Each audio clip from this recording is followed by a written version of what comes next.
Story number 30. The Burning Bush. Moses had come all the way to the mountain of Horeb to find grass for his sheep. Here he saw a bush on fire, but it wasn't burning up. This is strange, Moses thought. I will go closer and get a better look. When he did, a voice came from the bush saying, "Do not come any closer. Take off your sandals, because you are standing on holy ground."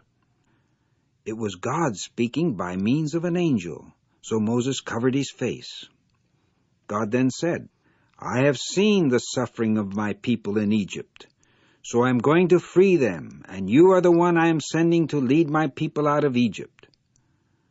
Jehovah was going to bring his people to the beautiful land of Canaan. But Moses said, "I am nobody. How can I do this? But suppose I do go. The Israelites will say to me, 'Who sent you?' Then what shall I say?" "This is what you are to say," God answered. "Jehovah, the God of Abraham, the God of Isaac, and the God of Jacob has sent me to you." And Jehovah added, "This is my name forever." "But suppose they don't believe me when I say that you sent me," Moses replied. "What is in your hand?" God asked. Moses answered, "A stick." "Throw it on the ground," God said. And when Moses did, the stick became a snake. Jehovah then showed Moses another miracle. He said, "Put your hand inside your robe." Moses did, and when he took his hand out, it was white like snow. The hand looked as if it had the bad sickness called leprosy. Next, Jehovah gave Moses power to do a third miracle. Finally, he said, "When you do these miracles, the Israelites will believe that I sent you."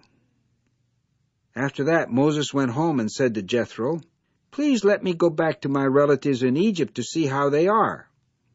So Jethro said goodbye to Moses, and Moses began his trip back to Egypt. Story number 31. Moses and Aaron see Pharaoh. When Moses returned to Egypt, he told his brother Aaron all about the miracles. And when Moses and Aaron showed the Israelites these miracles, the people all believed that Jehovah was with them. Then Moses and Aaron went to see Pharaoh. They told him, "Jehovah, the God of Israel, says, 'Let my people go for 3 days so they can worship me in the wilderness.'" But Pharaoh answered, "I don't believe in Jehovah, and I'm not going to let Israel go." Pharaoh was angry because the people wanted time off from work to worship Jehovah. So he forced them to work even harder. The Israelites blamed Moses for how badly they were treated, and Moses felt sad. But Jehovah told him not to worry. "I will make Pharaoh let my people go," Jehovah said. Moses and Aaron went to see Pharaoh again. This time they did a miracle.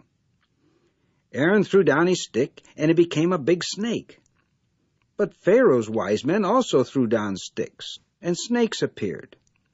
But look, Aaron's snake is eating up the snakes of the wise men. Still, Pharaoh would not let the Israelites go.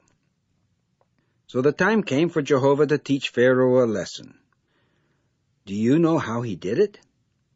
It was by bringing 10 plagues, or great troubles, on Egypt. After many of the plagues, Pharaoh sent for Moses and said, "Stop the plague, and I will let Israel go." But when the plague would stop, Pharaoh would change his mind. He would not let the people go. But finally, after the 10th plague, Pharaoh sent the Israelites away. Do you know each of the 10 plagues? Turn the page and let's learn about them.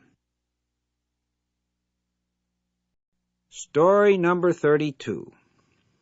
The 10 Plagues. Look at the pictures. Each one shows a plague that Jehovah brought on Egypt. In the first picture you can see Aaron hitting the Nile River with his stick. When he did, the water in the river turned to blood. The fish died, and the river began to stink. Next, Jehovah caused frogs to come up out of the Nile River. They were everywhere, in the ovens, the baking pans, in people's beds, everywhere. When the frogs died, the Egyptians piled them up in great heaps, and the land stank with them. Then Aaron hit the ground with his stick, and the dust turned into gnats. These are small flying bugs that bite. The gnats were the third plague on the land of Egypt. The rest of the plagues hurt only the Egyptians, not the Israelites.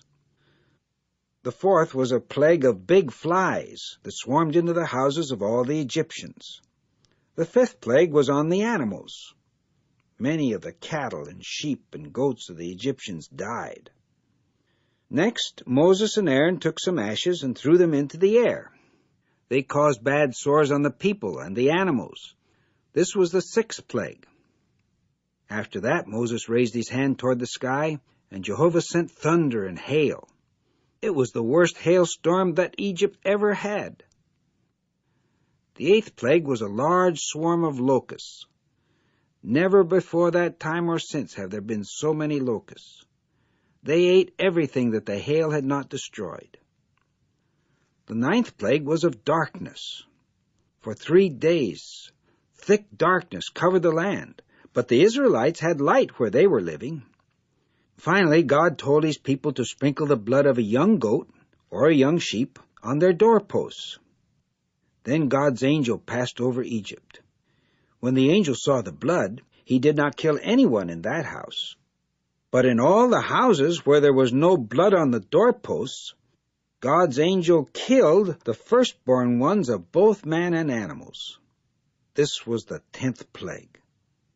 After this last plague, Pharaoh told the Israelites to leave. God's people were all ready to go, and that very night they started their march out of Egypt.